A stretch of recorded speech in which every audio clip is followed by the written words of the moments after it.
O que você faria se a vida que você destruiu voltasse para destruir você? Imagine a cena. Você está no topo do mundo, no restaurante mais exclusivo de São Paulo, celebrando sua vitória mais recente com sua nova conquista. Você se sente invencível, mas de repente, do outro lado do salão, entre o murmúrio das taças e as risadas contidas, você a vê.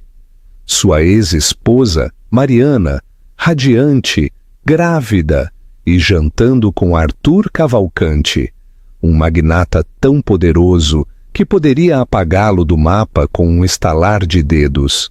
Naquele instante, tudo o que você achava ter conquistado desmorona. O preço da sua traição não é dinheiro.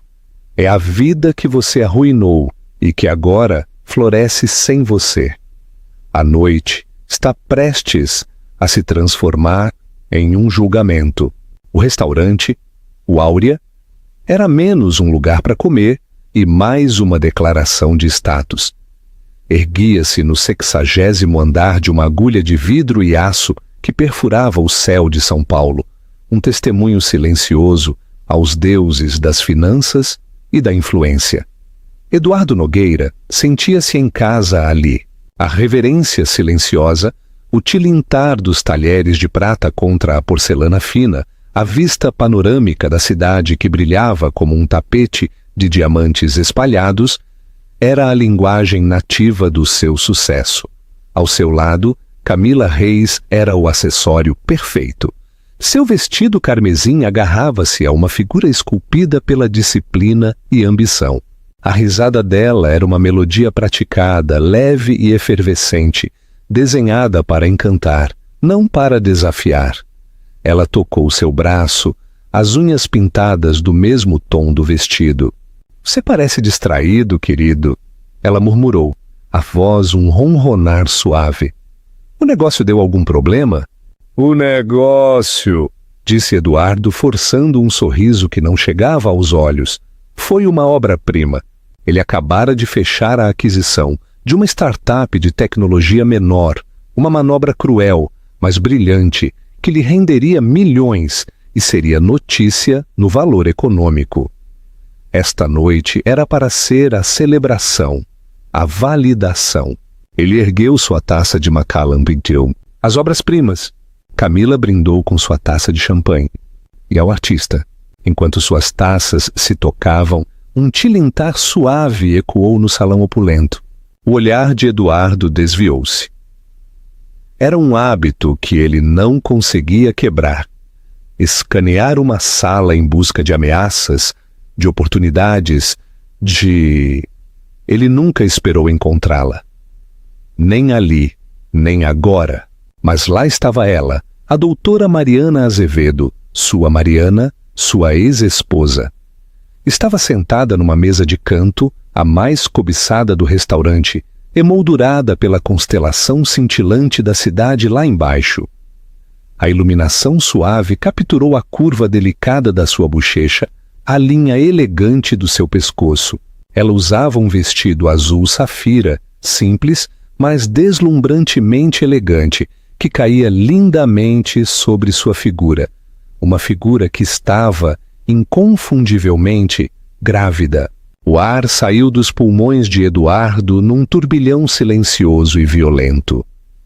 Grávida, a palavra detonou em sua mente, estilhaçando o ambiente tranquilo e estéril que ele havia construído para si.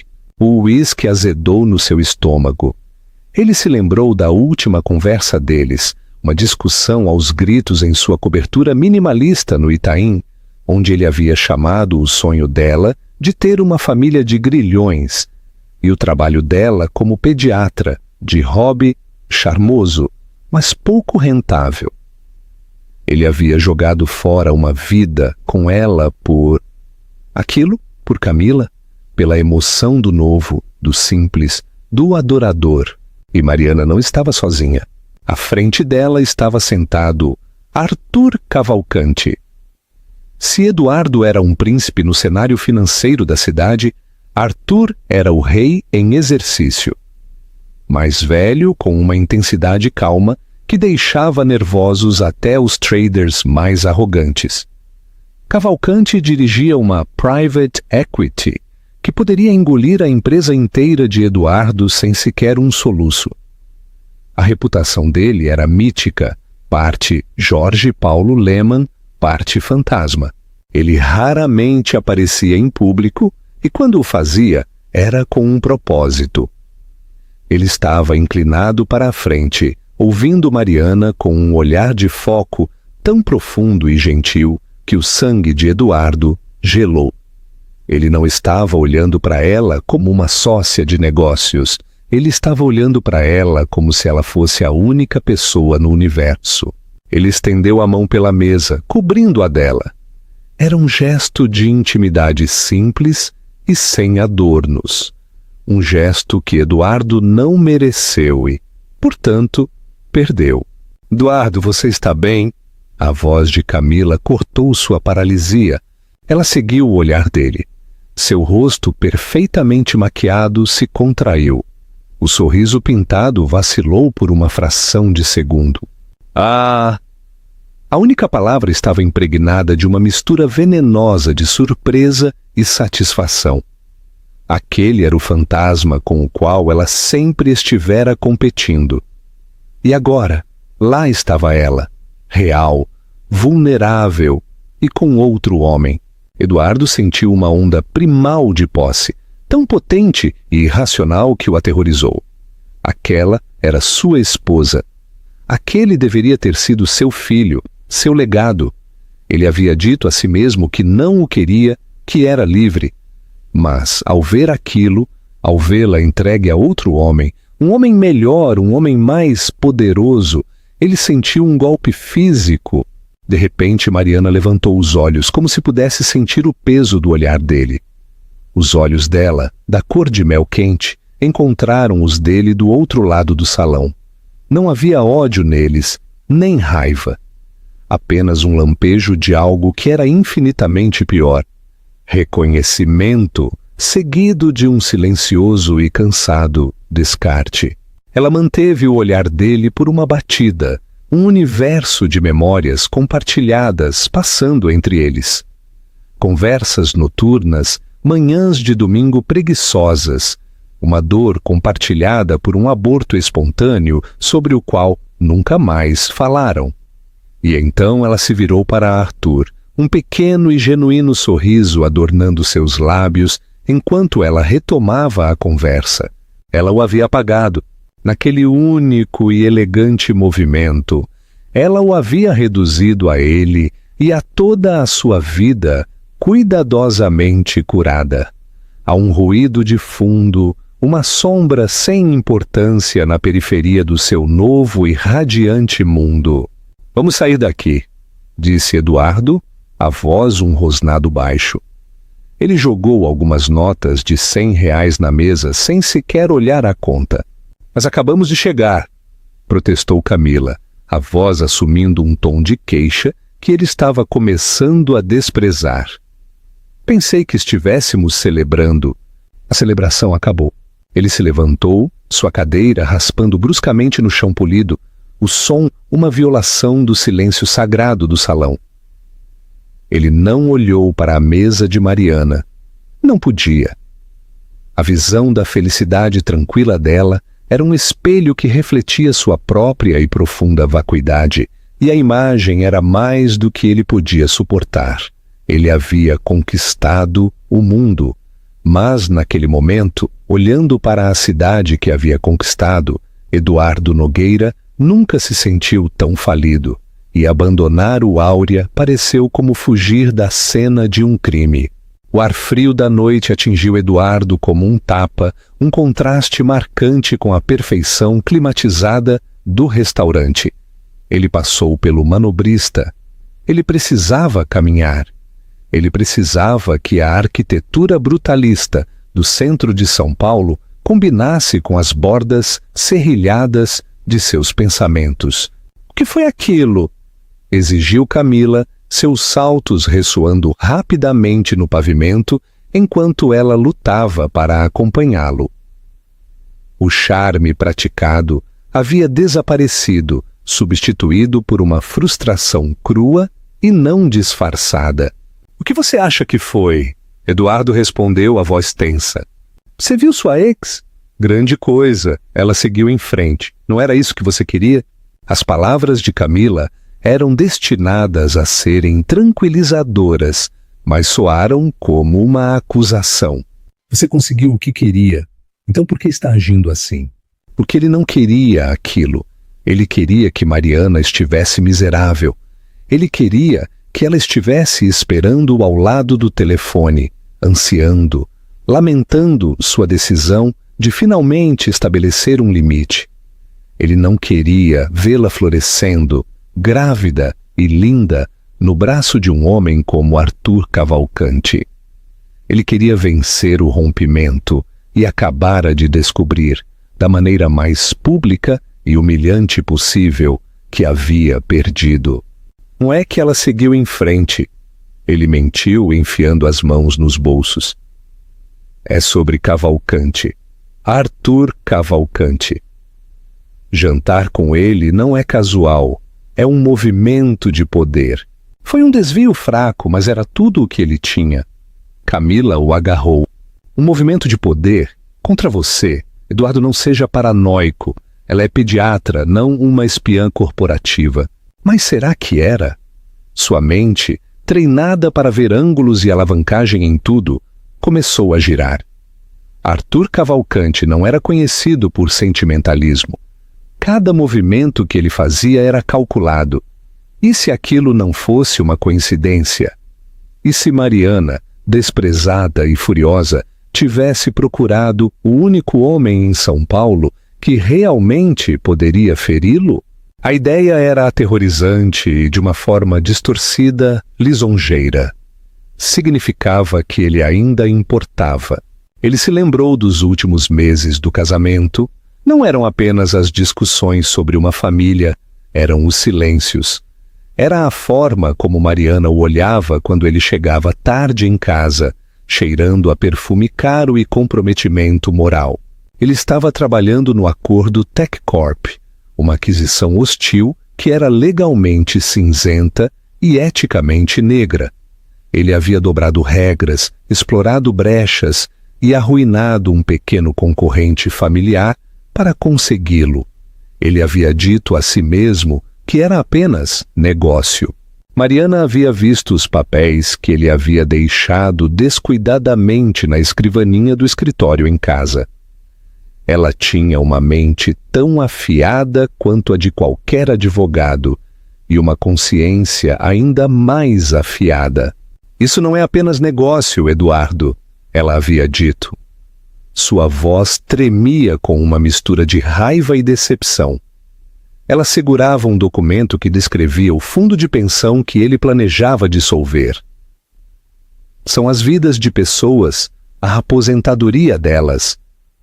Você não pode simplesmente apagar isso. É um passivo no balanço, Mariana. É o que você tem que fazer para tornar a empresa viável. Você não entende? Ele havia sido desdenhoso, arrogante. Não, ela havia sussurrado, os olhos brilhando com lágrimas contidas. Eu entendo perfeitamente. O homem com quem me casei nunca teria feito isso. Esse foi o verdadeiro começo do fim. O caso com Camila havia sido apenas o ato final, desajeitado e brutal. Ele havia procurado Camila porque ela não o desafiava. Ela o aplaudia. Ela via a crueldade dele não como uma falha moral, mas como um sinal de força. Ela era atraída pelo mesmo que repelia Mariana. Ele havia construído sua nova vida sobre essa base, uma arquitetura de mentiras que ele havia contado a si mesmo, que ele era mais forte, sem a bússola moral de Mariana, mais livre, sem as expectativas dela. Agora, vendo-a com Cavalcanti, todo o edifício ameaçava ruir.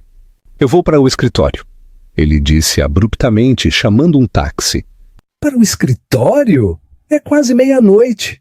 A voz de Camila era incrédula. Eduardo, esta é a nossa noite.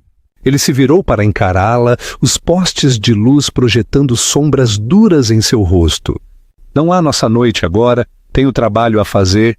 Ele viu o lampejo de mágoa nos olhos dela, rapidamente mascarado pela raiva. Por um momento ele sentiu uma pontada de algo. Não culpa, mas um cansado reconhecimento do padrão. Ele estava fazendo isso de novo, afastando a intimidade pelo conforto frio do trabalho e do controle. Ele entrou no táxi sem dizer outra palavra, deixando-a de pé sozinha na calçada, uma linda estátua de suas próprias más decisões. Enquanto o táxi se afastava, ele olhou para a figura dela encolhendo no retrovisor. Ele a havia escolhido por sua simplicidade, por sua falta de julgamento. Mas agora, tudo o que ele conseguia ver era a vacuidade de tudo aquilo. Ela era um reflexo dos seus desejos, não uma parceira em sua vida. A verdadeira parceira, aquela que via o todo dele e havia tentado chamá-lo a ser melhor, agora estava carregando o filho de outro homem. O táxi acelerou pelos cânions da cidade, mas Eduardo sentiu-se completamente imóvel, preso na caixa de ressonância dos seus próprios erros. No interior do Áurea, o ar se acalmou após a interrupção da partida de Eduardo. Mariana sentiu mais do que viu, uma sutil liberação de tensão no salão, como se uma nuvem de tempestade tivesse passado. Ela deu um gole lento e deliberado em sua água com gás, as pequenas bolhas um contraponto efervescente, à calma tranquila do seu coração. Ela não tinha deixado sua compostura se quebrar, mas seu pulso ainda estava um pouco rápido demais. Você está bem? A voz de Arthur era baixa e constante, uma âncora reconfortante. A mão dele ainda repousava suavemente sobre a dela. Ela lhe deu um sorriso genuíno, embora ligeiramente cansado. Estou bem. Apenas um fantasma inoportuno de uma vida passada. Eduardo Nogueira não é um fantasma, disse Arthur, o olhar dele aguçado e analítico. Ele é uma dívida pendente, e as dívidas, de uma forma ou de outra, sempre são pagas. Ele retirou a mão, tendo deixado clara sua opinião, dando-lhe espaço. Mariana o estudou. Quando sua amiga, membro do conselho do hospital infantil, onde ela trabalhava, sugeriu que ela se encontrasse com Arthur Cavalcanti para discutir um grande projeto filantrópico, Mariana havia hesitado. O nome dele era sinônimo de um tipo de poder corporativo que a lembrava demais de Eduardo. Mas Arthur era diferente. Onde Eduardo era barulhento, Arthur era quieto. Onde Eduardo ansiava ser o centro das atenções, Arthur parecia evitá-lo ativamente. Ele ouvia mais do que falava, e quando falava, suas palavras tinham uma economia e um peso que as bravatas de Eduardo jamais poderiam ter. Nos últimos 3 meses, as reuniões deles sobre a arrecadação de fundos para uma nova ala de oncologia pediátrica haviam se transformado lenta e inesperadamente em algo pessoal. Ele nunca pressionou, nunca indagou sobre os detalhes do divórcio. Ele simplesmente criou um espaço onde ela se sentia segura, ouvida e respeitada. Ele a tratou como a doutora Mariana Azevedo, não como a esposa descartada de Eduardo Nogueira. Isso soa sinistro, ela disse levemente, tentando levar a conversa para um terreno mais seguro. É simplesmente uma observação, respondeu Arthur, a expressão ilegível. Homens como Nogueira acreditam que se movem pelo mundo sem consequências. É o princípio fundamental do sucesso deles. Eles veem as pessoas não como seres humanos, mas como ativos ou passivos. Ele fez uma pausa, seus olhos escuros encontraram os dela. Ele via você como um passivo, não via? Porque você tem consciência. A precisão da observação foi tão certeira que lhe roubou o fôlego. Era toda a história do colapso do casamento deles destilada em uma única e devastadora frase. ela havia sido um passivo para a ambição dele. Seus valores, seu desejo por uma família, sua recusa em ignorar o custo humano dos negócios dele. Tudo eram números vermelhos no balanço pessoal dele. Sim, ela sussurrou. Essa admissão custou a ele mais do que esperava. Presumo que sim. Perda dele, disse Arthur simplesmente. Então ele mudou. Toda essa sua atitude mudou, tornando-se mais calorosa, mais pessoal. Agora chega dele. Conte-me novamente sobre o projeto de regeneração celular. Eu estive lendo os artigos que você me enviou. É fascinante. E assim, ele a trouxe de volta para si mesma. Ele envolveu sua mente, sua paixão.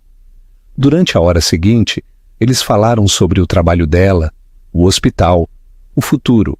Ele fez perguntas inteligentes, desafiando suas suposições, de uma forma que provocou novas ideias. Ele via o brilho dela, não apenas a beleza. Com Eduardo, o trabalho dela havia sido uma nota de rodapé na história do sucesso dele. Com Arthur, ela se sentia o evento principal. Enquanto se preparavam para sair, Arthur a ajudou com o casaco, as mãos dele suaves sobre os ombros dela. O gesto era protetor, respeitoso. Enquanto esperavam pelo elevador, ele falou, o tom sério mais uma vez. Mariana, quero ser claro sobre uma coisa. Meu interesse em você não é uma tática de negócios, e minha aversão aos métodos de Eduardo Nogueira é de domínio público e muito anterior a eu conhecê-la. Ele parecia estar lendo sua mente, abordando o mesmo medo que havia surgido quando ela viu o olhar paranoico de Eduardo. Mas não vou fingir que as duas coisas estão completamente desconectadas.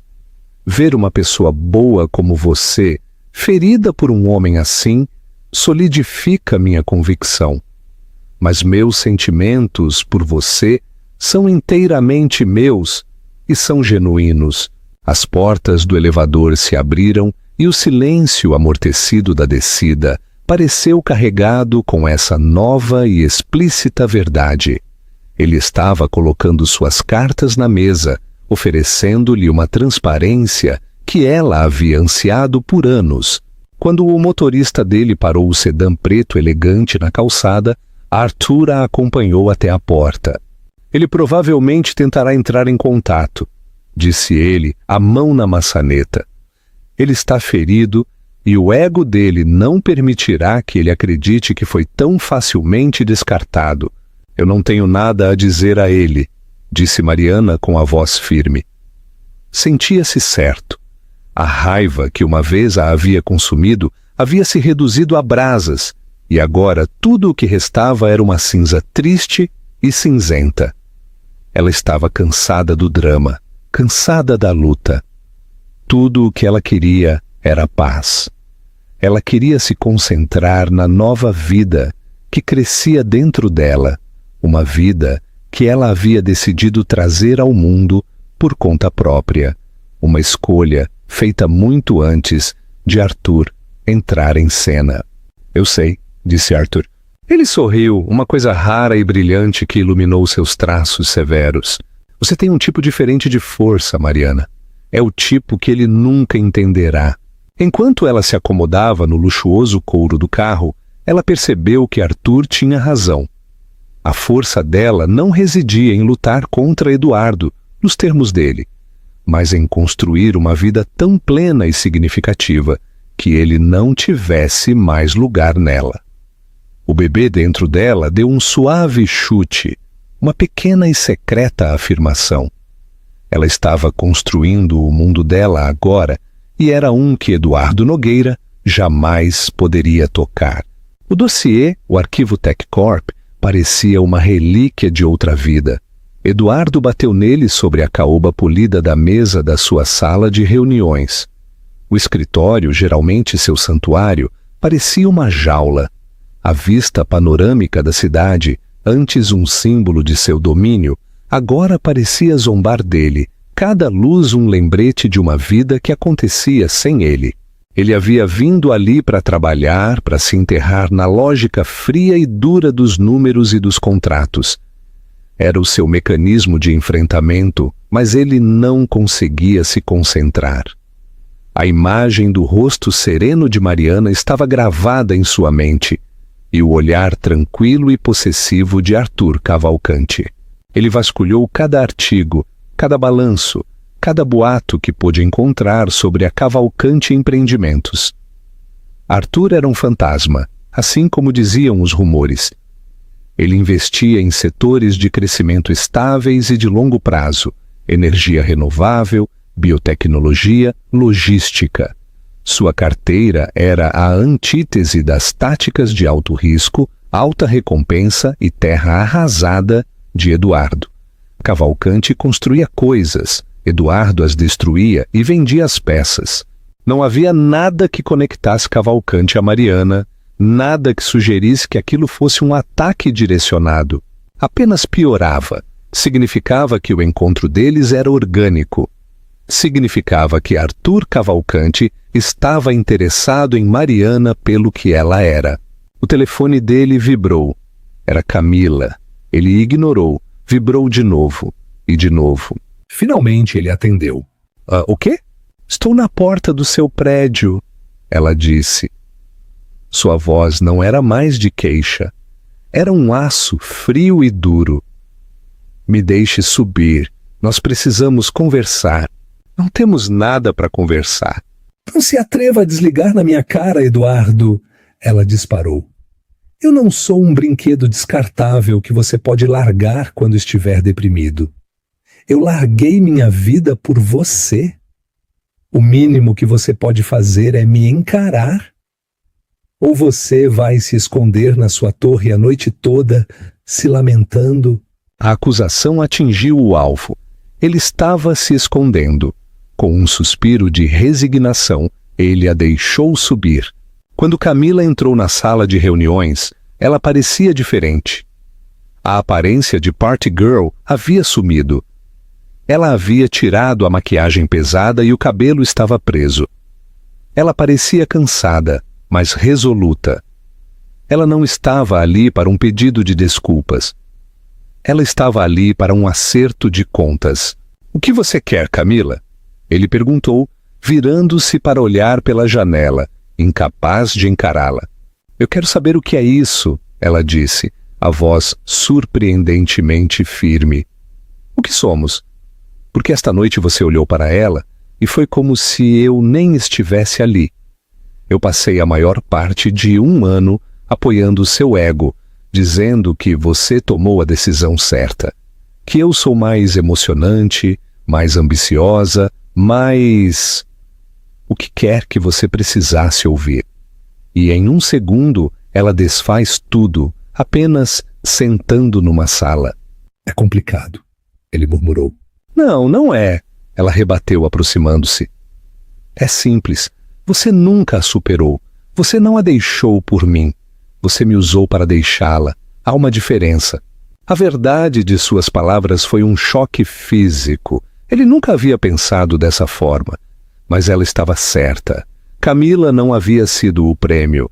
Ela havia sido a arma, a ferramenta que ele usou para finalmente cortar o cordão com Mariana. Um cordão que ele não havia sido forte o suficiente para cortar sozinho. E o que é pior, continuou Camila baixando a voz, é que eu permiti. Eu disse a mim mesma que você acabaria se apaixonando por mim, que depois que a poeira baixasse, você veria o que tinha na sua frente. Ela deu uma risada curta e amarga. Acho que sou tão tola quanto você. Eduardo finalmente se virou para encará-la. Ele viu pela primeira vez não a amante, não o acessório, mas uma mulher que havia feito uma aposta desesperada e perdido. Havia um lampejo de algo nos olhos dela. Não apenas dor, mas uma inteligência profunda e calculista que ele sempre havia subestimado. O que é que tem o acordo Tech Corp? Ela perguntou de repente. A mudança de assunto o sobressaltou. O que é que tem? Você me disse que era sua obra-prima. ela disse, os olhos semicerrados. Você me disse que tudo era transparente, mas eu ouvi coisas, rumores na rua, que você enterrou documentos, que você pressionou o conselho, que a única razão pela qual foi adiante foi porque você escondeu os passivos de pensão de longo prazo dos acionistas. Eduardo congelou. Onde você ouviu isso? Tenho minhas fontes, ela disse vagamente. É verdade, Eduardo. Era a mesma acusação que Mariana havia feito, só que desta vez não vinha de um lugar de indignação moral, vinha de um lugar de alavancagem fria e dura. Isso é um boato perigoso, ele disse, a voz baixa e ameaçadora. A verdade é mais perigosa, rebateu Camila. Ela caminhou até a mesa da sala de reuniões e pegou o arquivo TechCorp. Ela o segurou como se estivesse pesando-o. Eu sempre me perguntei o que ela tinha que eu não tinha. Agora eu sei, uma consciência. E, ao que parece, uma espinha dorsal. Ela olhou do arquivo para ele e um sorriso lento e assustador se espalhou pelo rosto dela. Você está preocupado com Arthur Cavalcante? Preocupado que ele vá atrás da sua empresa? Talvez você devesse se preocupar mais com as pessoas que já estão dentro. Antes que ele pudesse processar a implicação, ela largou o arquivo na mesa. Eu cansei, Eduardo. Cansei de ser seu substituto. Cansei de esperar que você me veja. Eu vou buscar uma vida onde eu seja o evento principal, não a distração. Ela se virou e saiu, os passos dela ecoando na sala cavernosa. O clique da porta ao fechar foi tão final quanto um tiro. Eduardo ficou sozinho, o silêncio ressoando em seus ouvidos. Ele havia abandonado Camila naquela noite, e ela acabara de abandoná-lo para sempre. Mas ela havia deixado uma granada. Talvez você devesse se preocupar mais com as pessoas que já estão dentro. O sangue dele gelou. Será que Camila estava coletando informações? Será que a pergunta dela sobre o acordo TechCorp era uma ameaça? Ele a havia visto como simples, como adoração personificada. Ele havia sido um tolo. Ele havia subestimado a todos. Mariana, Arthur e agora, o mais perigoso, a mulher que havia compartilhado sua cama no último ano. A fachada do seu mundo perfeito e controlado estava rachando e ele tinha a aterrorizante sensação de que toda a estrutura estava prestes a desmoronar. Na manhã seguinte, o escritório de Eduardo parecia menos um santuário e mais um túmulo. Ele não havia dormido. Havia passado a noite oscilando entre a fúria e um medo latejante. O último dardo de Camila o havia desestabilizado mais do que a visão de Mariana e Arthur. Era uma ameaça de dentro, do tipo que ele não podia facilmente se defender. Ele chamou seu chefe de segurança, um ex-agente do BOP chamado Bento, e deu uma ordem calma e concisa. Era uma investigação completa sobre Camila Reis. Tudo. Com quem ela fala, de onde vem o dinheiro dela, cada pegada digital que ela tiver. E seja discreto. Então ele voltou sua atenção para Arthur Cavalcante. Se aquilo era um ataque coordenado, ele precisava encontrar o elo. Ele cavou mais fundo, além do portfólio público, e na história do homem, e foi então que ele encontrou um único e obscuro artigo de negócios do início dos anos 90. O artigo detalhava o colapso de uma pequena, mas inovadora, empresa de logística, a Logística Cavalcante. Ela havia sido levada à falência após uma aquisição hostil e implacável pela Vance Indústrias, liderada por seu lendário e temido fundador, Roberto Nogueira, o pai de Eduardo. O CEO da Logística Cavalcante havia sido um jovem e ambicioso homem chamado Daniel Cavalcante, o pai de Arthur. O ar na sala ficou denso. Aquilo não era negócio, aquilo era uma vingança de sangue. Roberto Nogueira havia sido um titã, um homem que via os negócios como uma guerra e a misericórdia como uma falha fatal. Eduardo havia passado a vida inteira tentando atingir os padrões impossíveis do pai, adotando a crueldade dele sem nunca possuir o gênio dele.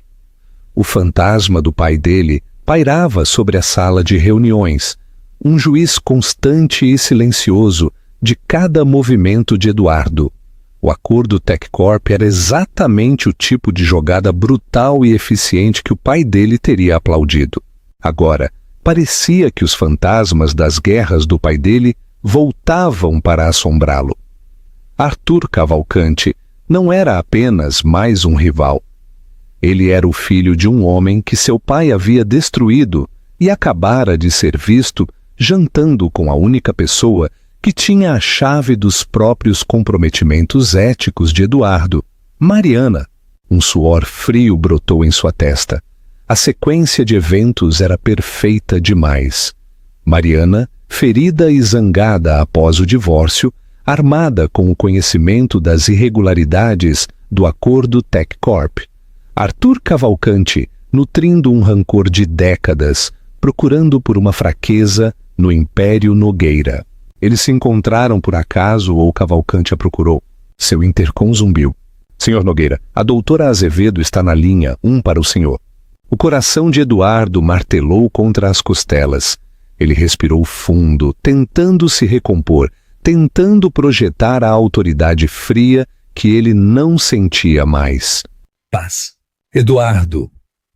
A voz dela era exatamente como ele se lembrava. Calma, clara e com uma corrente subterrânea de força que sempre o havia intimidado. Mariana, ele disse, sua própria voz soando tensa. Eu... Fiquei surpreso em vê-la na noite passada. Tenho certeza que sim, ela respondeu sem nenhum traço de calor. Não estou ligando para reviver isso. Estou ligando para dizer para você parar. Parar o quê? Pare de investigar a vida de Arthur. Pare de fazer sua gente ligar para meus amigos, meus colegas de hospital. Seja qual for a fantasia paranoica que você está tecendo em sua cabeça, me deixe fora disso. Deixe-o fora disso. Então ela sabia. Cavalcanti havia antecipado cada um dos seus movimentos. Eu não sei do que você está falando, ele gaguejou. Você não sabe, Eduardo. Houve um suspiro cansado do outro lado da linha. É por isso que não estamos mais juntos. Você cria essas guerras elaboradas. Você vê inimigos por toda parte, porque é mais fácil do que olhar para si mesmo. Arthur é um bom homem. Ele está me ajudando com uma ala pediátrica para o hospital. Ele tem sido um amigo gentil e respeitoso numa época em que eu precisava. Esse é o começo e o fim da história. E o pai dele? Rebateu Eduardo, incapaz de se conter. Daniel Cavalcanti? Ele mencionou o que meu pai fez ao pai dele. Houve uma pausa, um silêncio longo e revelador. Quando ela falou novamente, a voz dela estava fria. A história da família dele é dele. Não tem nada a ver comigo ou com você. Essa vingança que você está imaginando é uma prisão que você mesmo criou. Eu estou construindo uma vida, Eduardo, uma vida pacífica. E eu não permitirei que você ou o fantasma do seu pai a derrubem. O fantasma do seu pai. As palavras o atingiram como um golpe físico. Ela sempre o havia visto, a longa sombra em que ele vivia. Fique longe de mim, ela disse, a voz baixando para um sussurro, mas imbuída de uma finalidade aterrorizante. Fique longe do meu filho. Se você me contatar novamente, será através do meu advogado. A linha foi cortada. Eduardo largou o telefone, a mão tremendo. Ela o havia avisado. Ela havia traçado sua linha. E ao fazê-lo, ela havia confirmado seus medos mais profundos. Ela estava com ele. Quer fosse amor ou um inimigo compartilhado, eles estavam aliados. Ele estava cercado. Cavalcanti, com um rancor geracional, estava de um lado. Mariana, a guardiã de seus segredos, estava do outro. E Camila, a amante desprezada, era uma potencial traidora em seu próprio time. O império que ele havia construído, o que ele havia herdado do grande Roberto Nogueira, parecia estar encolhendo, as paredes se fechando. Ele sempre se vira como o predador, o tubarão. Pela primeira vez na vida, Eduardo Nogueira sentiu-se a presa. O fantasma do seu pai não ficaria orgulhoso, ele ficaria enojado. A cafeteria Cula era anônima, um point de estudantes e freelancers transitórios, escondida no bairro da Vila Madalena, longe das reluzentes torres da Faria Lima. Era o último lugar onde alguém esperaria ver duas mulheres como aquelas juntas. Camila Reis, envolta em um sobretudo, o rosto escondido atrás de óculos escuros oversized, deslizou para o box. À frente dela, uma mulher mexia seu latte, a expressão calma e ilegível.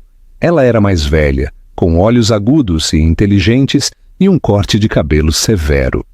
Esta era Rebeca Antunes, uma jornalista investigativa de alto nível do ProPublica Brasil, conhecida por suas implacáveis denúncias de corrupção corporativa. Você estava certa, disse Camila, a voz baixa. Ele está em espiral. Rebeca deu um gole lento em seu café. Animais feridos são os mais perigosos. Ele suspeita de você? Ele suspeita de todos, respondeu Camila, um sorriso amargo nos lábios. Ele colocou a segurança dele atrás de mim, uma verificação de antecedentes completa. Ele acha que sou apenas uma mulher desprezada buscando vingança. E você não é? Perguntou Rebeca, o olhar penetrante. A fachada de Camila rachou por um momento. Um lampejo de dor crua cruzou seu rosto. Meu irmão trabalhou para a TechCorp Sistemas por 20 anos, Rebeca. Ele era o chefe do departamento de logística deles. Ele tinha uma pensão, um 401k, um futuro. Quando a Vance o comprou, ele dissolveu o fundo para financiar o negócio. Ele chamou isso de um passivo no balanço. Meu irmão teve um derrame maciço um mês depois. Ele está em um centro de cuidados de longo prazo. Não consegue falar, não consegue se alimentar. Tudo porque Eduardo Nogueira queria um número maior na sua linha de fundo. A história saiu em jatos, crua e não praticada. Aquilo não era uma performance. Aquela era a verdade que ela havia escondido sob camadas de roupas de grife e sorrisos sedutores. Eu tentei o caminho legal, continuou Camila, a voz carregada de emoção. Os advogados disseram que era hermético. O que Vance fez era imoral, mas não era ilegal. Então eu encontrei outro jeito. Eu descobri o que ele gostava, quem ele era. Eu me tornei o tipo de mulher que um homem assim desejaria. Alguém que não o desafiaria. Alguém que ele pudesse exibir. Rebeca Antunes ouviu, a expressão inabalável, mas um gravador estava funcionando em sua bolsa. E ele mordeu a isca. Homens como Eduardo não querem uma parceira, disse Camila, voltando à amargura. Eles querem um espelho.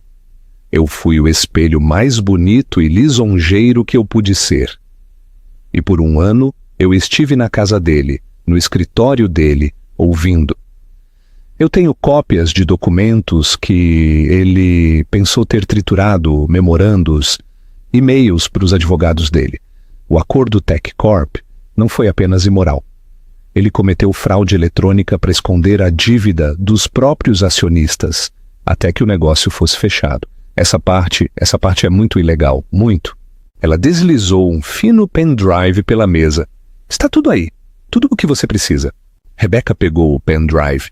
Os dedos dela se fecharam em torno dele. Por que agora, Camila? Você poderia ter feito isso meses atrás.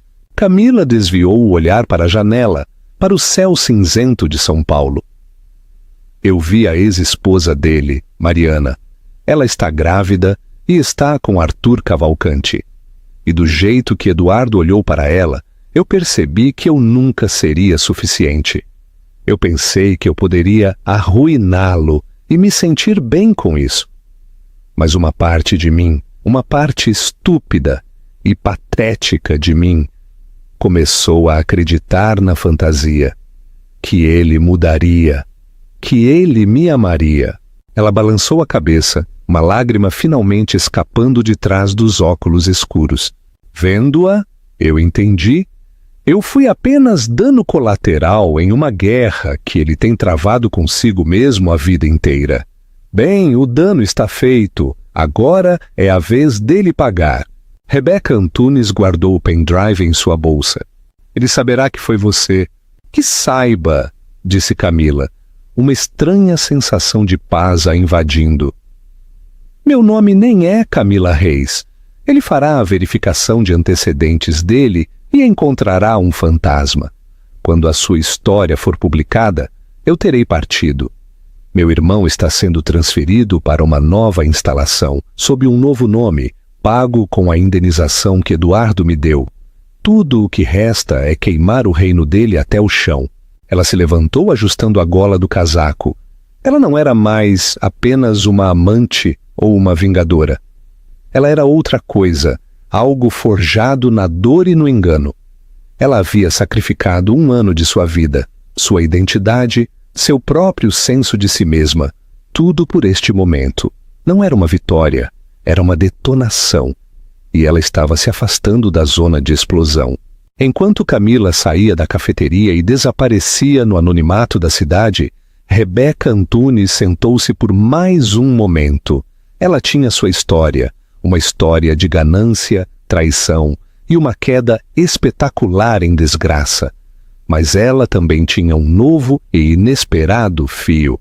Camila havia mencionado Arthur Cavalcante. Seria realmente uma coincidência que o filho do homem, que Roberto Nogueira destruiu, estivesse agora com a ex-esposa do homem que ela estava prestes a arruinar? Ou havia outro jogo ainda mais profundo em andamento? A história da queda de Eduardo Nogueira estava prestes a ficar muito mais complicada. O mundo se partiu numa terça-feira. Eduardo estava em uma reunião projetando uma confiança que não sentia quando seu telefone começou a vibrar violentamente sobre a mesa. Era seu chefe de relações públicas, depois seu advogado principal, depois o presidente do seu conselho. Ele se desculpou, um nó frio de pavor apertando-se em seu estômago. Ele clicou no link que seu chefe de relações públicas havia enviado. O título do ProPublica Brasil era contundente. Vance Indústrias. Fraude, TechCorp exposta. Documentos de denunciante. Revelam roubo de pensão e engano de acionistas.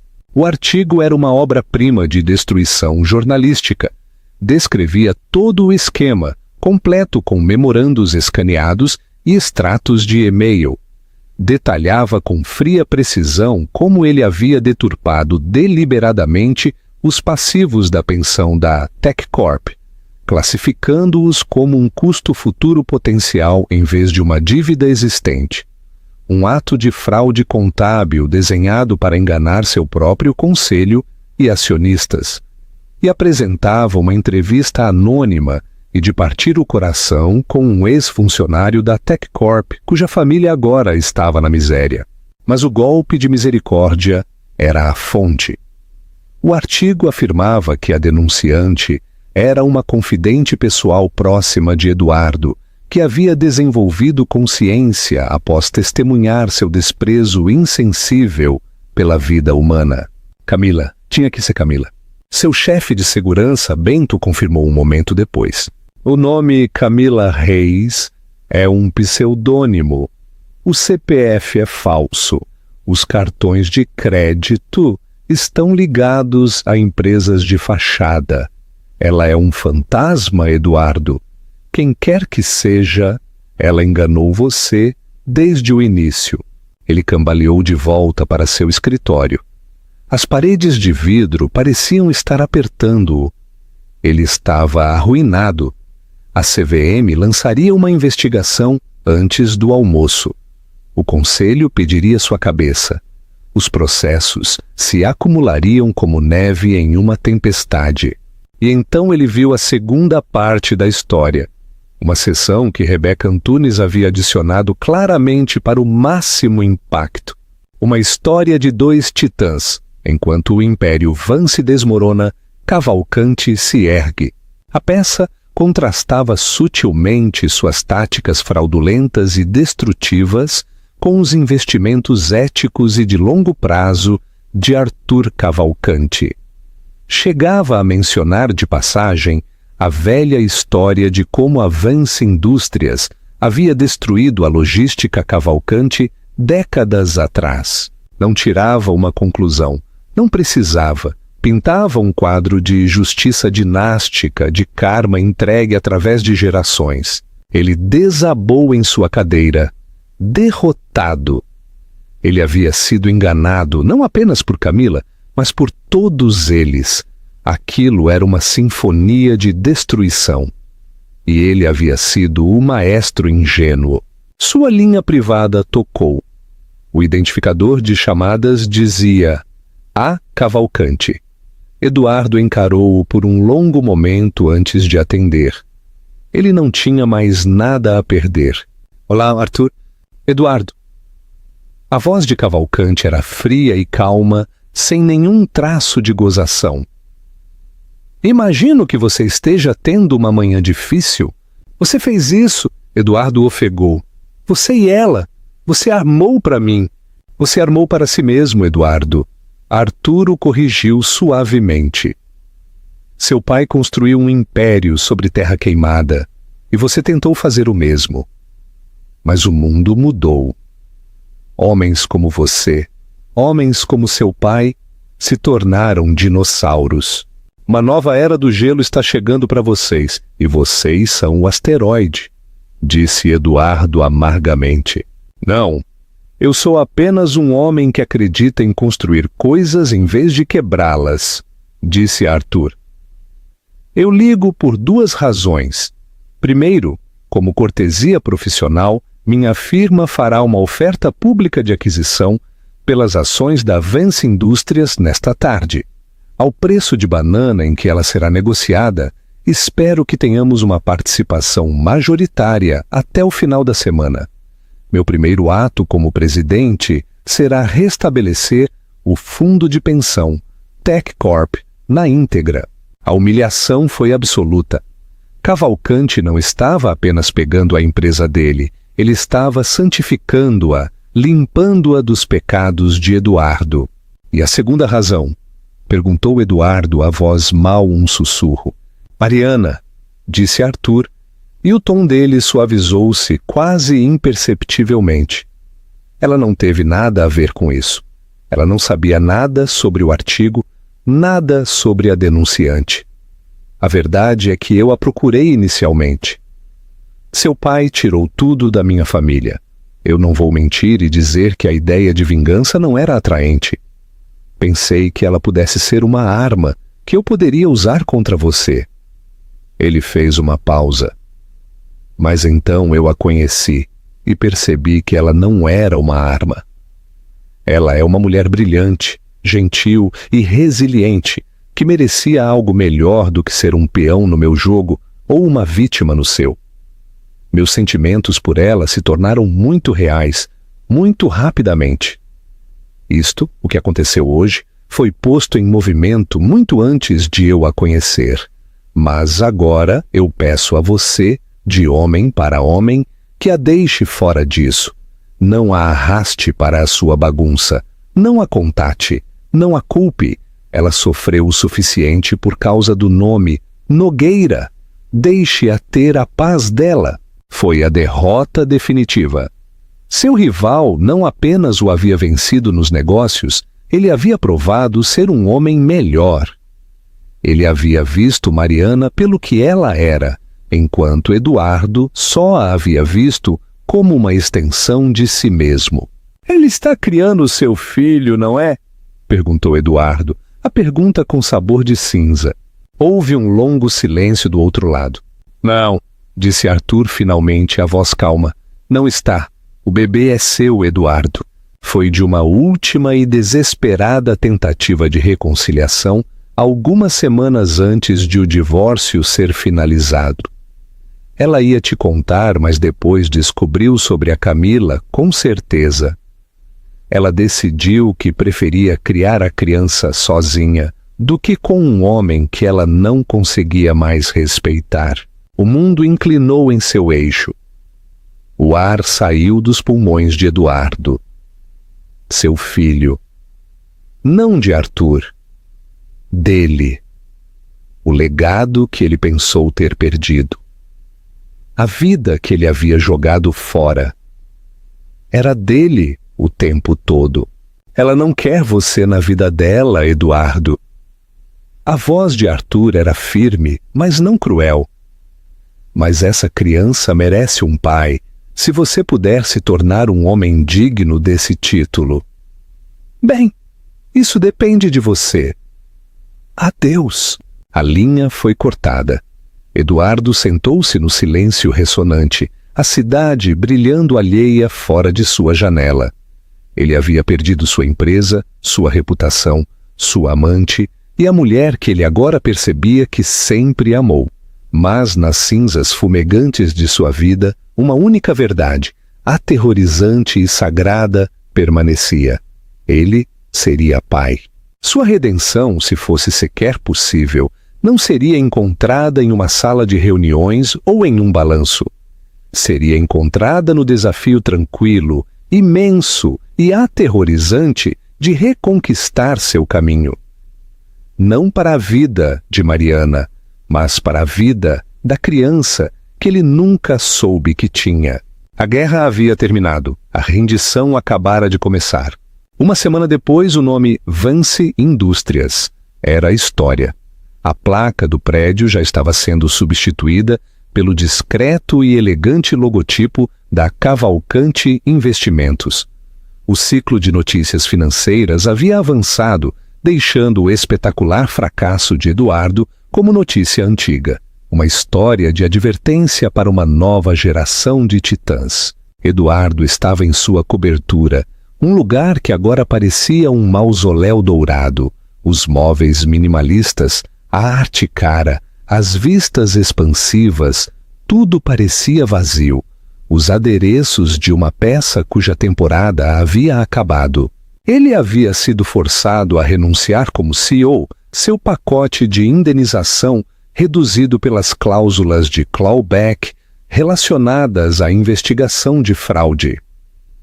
Ele ainda era um homem rico, mas seu império havia desaparecido. Seu nome era tóxico. Ele não havia contatado Mariana. As palavras de Arthur e sua própria vergonha haviam sido um poderoso impedimento. O que ele poderia dizer? Como ele poderia começar a se desculpar por uma traição tão profunda que havia remodelado a vida inteira dela? Em vez disso, ele fez a única coisa que nunca havia feito antes. Ele olhou para si mesmo. Ele começou a consultar uma terapeuta, uma mulher mais velha e severa, que não engolia nenhuma de suas desculpas. Ele sentou-se em um silêncio estéril, forçado a confrontar o homem que ele havia se tornado. Uma imitação vazia de seu pai impiedoso. Um homem tão aterrorizado pela conexão emocional que destruía qualquer chance dela. Ele aprendeu sobre as primeiras lutas de seu pai, o desespero que havia forjado a crueldade dele. Ele aprendeu sobre a infelicidade tranquila de sua própria mãe, o retiro dela para o trabalho de caridade como uma forma de equilibrar as balanças kármicas da vida do marido. Ele começou a entender que não era apenas um homem mau, ele era um produto de um sistema quebrado, uma jaula dourada de expectativas e negligência emocional. Não era uma desculpa, sua terapeuta frisou, mas era um contexto. Certa tarde chegou um pacote. Era um simples envelope pardo sem remetente. Dentro havia uma única folha de papel e o pendrive que Camila havia dado à repórter. A nota era breve, datilografada. Eduardo, este é o pendrive original. A repórter tem a cópia dela. Eu sei sobre a família Cavalcante. Eu sei o que seu pai fez. Isto nunca foi apenas sobre o meu irmão. Foi sobre todas as pessoas que você e seu pai pisaram. Você colheu o que plantou, mas eu também vi você com a sua esposa. Eu vi que você não era pura maldade. Você era apenas fraco. O pendrive contém tudo, não apenas sobre a TechCorp, mas sobre outras coisas menores. Pontas soltas. Se você for inteligente, você dará isso aos investigadores da CVM. Divulgação completa. Um primeiro passo. Talvez um dia seu filho não tenha que se envergonhar do seu nome. Eduardo encarou a nota. Camila, ou quem quer que ela fosse, havia lhe dado uma escolha. Não um perdão, mas uma chance de escolher a natureza de sua punição. Ele poderia lutar, tentar esconder as coisas e ser esmagado lenta e dolorosamente pelo sistema legal. Ou ele poderia se render completamente. Ele poderia assumir o controle de sua própria destruição. Ele ligou para seu advogado. Eu quero fazer um acordo. Cooperação total. Eu me declaro culpado de todas as acusações. Seu advogado ficou atordoado. Eduardo, nós podemos lutar contra isso. Podemos mitigar. Não, disse Eduardo, a voz dele mais clara e calma do que estivera em anos. Chega de lutar, é hora de pagar a dívida. O processo legal foi brutal. Ele foi publicamente execrado. Ele perdeu amigos, aliados e os últimos vestígios de sua posição social. Mas com cada ativo que ele cedia, com cada admissão condenatória que ele fazia, uma estranha leveza começou a se assentar em sua alma. Ele estava desmantelando a prisão que seu pai havia construído. Tijolo por tijolo doloroso. 3 meses depois, Eduardo estava sentado em uma sala de espera estéril. Não era um escritório de advocacia, nem uma sede corporativa. Era um centro de mediação neutro, escolhido pelo advogado de Mariana. As paredes eram de um bege relaxante e anônimo. A arte era insípida e inofensiva. Era uma sala projetada para tréguas e tratados. A porta se abriu e ela entrou. Mariana estava mais grávida agora. A barriga dela subia numa curva linda e joiosa sob um suéter cinza simples. O rosto dela estava sem maquiagem, o cabelo preso em um rabo de cavalo simples. Ela parecia cansada, mas serena. Ela estava sozinha, sem Arthur, sem advogados. Ela se sentou na cadeira à sua frente, a mesa entre eles parecendo um vasto e vazio abismo. Meu advogado me aconselhou a não fazer isso, ela disse, a voz calma. Mas eu precisava fazer. Por mim e por este bebê. Ela colocou uma mão protetora sobre o estômago. Mariana, Ele começou. As 1000 desculpas que ele havia ensaiado morrendo em seus lábios. Todas soavam patéticas, inadequadas. Antes que você diga qualquer coisa, ela o interrompeu, levantando a mão. Eu não estou aqui para um pedido de desculpas. Eu li sobre o que você tem feito, cooperando com a CVM, estabelecendo um fundo de restituição para os funcionários da TechCorp do seu próprio bolso. Eu não digo que isso o absolve, mas é um começo. Ele apenas assentiu, incapaz de falar. Eu estou aqui para estabelecer termos, Eduardo, ela disse, a voz ganhando força. Este é o nosso filho, e eu não negarei o pai ao meu filho. Mas sua paternidade será nos meus termos. Haverá um fundo fiduciário administrado por um terceiro neutro para as despesas da criança. Você não terá controle financeiro direto. Você terá direitos de visita, começando pequenos, supervisionados, e apenas se você continuar sua terapia e seguir este novo caminho. Você nunca falará mal de Arthur, que tem sido um pilar para mim. E você nunca, jamais, fará esta criança se sentir como um peão em algum jogo entre nós. Seu papel é simples. Ser pai. Nada mais. Foi uma rendição completa e era mais do que ele merecia. Está tudo bem, ele sussurrou, a palavra sufocada por lágrimas não derramadas. Está tudo bem, Mariana. O que você disser. Ela pareceu surpresa por sua capitulação imediata. Ela claramente havia vindo preparada para uma briga, para o velho Eduardo emergir.